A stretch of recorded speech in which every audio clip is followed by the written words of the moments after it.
দেখুন, এটা আমার মনে হয় যে রাজ্য সরকার যে দুর্নীতি করেছিল সেই দুর্নীতিটা আজকে প্রমাণ হয়েছে এবং সমস্ত স্তরে প্রমাণ হয়েছে। সিঙ্গেল বেঞ্চে প্রমাণ হয়েছে, ডিভিশন বেঞ্চে প্রমাণ হয়েছে, বারংবার সুপ্রিম কোর্টে প্রমাণ হয়েছে। আজকে ফাইনাল রায়ের মধ্যে দিয়ে রাজ্য সরকারের দুর্নীতি, রাজ্যের শাসক দলের দুর্নীতি আজকে প্রমাণ হয়েছে।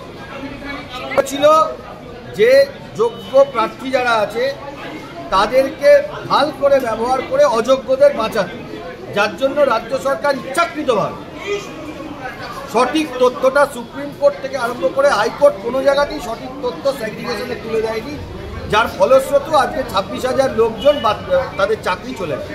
সুপ্রিম কোর্ট 26,000 বাতিল করেছে সোমা দাস ছাড়া। শুধুমাত্র যারা ইন সার্ভিস টিচার তারা এই যে 26,000 তার মধ্যে থাকবে না। তারা যদি চায় ইন সার্ভিস টিচাররা তারা পুরনো যে জায়গায় যখন চাকরি করছিলেন ট্রান্সফার হবেন বলে 2016 সালে আবার পরীক্ষা দিয়ে বাড়ির কাছের জায়গায় পোস্টিং পেয়েছিলেন, তাদেরকে একমাত্র বাঁচিয়েছে। কলকাতা হাইকোর্টে বেতন ফেরত দেওয়ার নির্দেশ হয়েছিল, সুপ্রিম কোর্টে এটা নিয়ে ডিসকাশন হয়েছে। অর্ডার কপিটা হাতে পেলে আমরা আরো ক্লিয়ারলি বলতে পারবো অযোগ্যরা যারা তাদের বেতন ফেরত হবে কি হবে।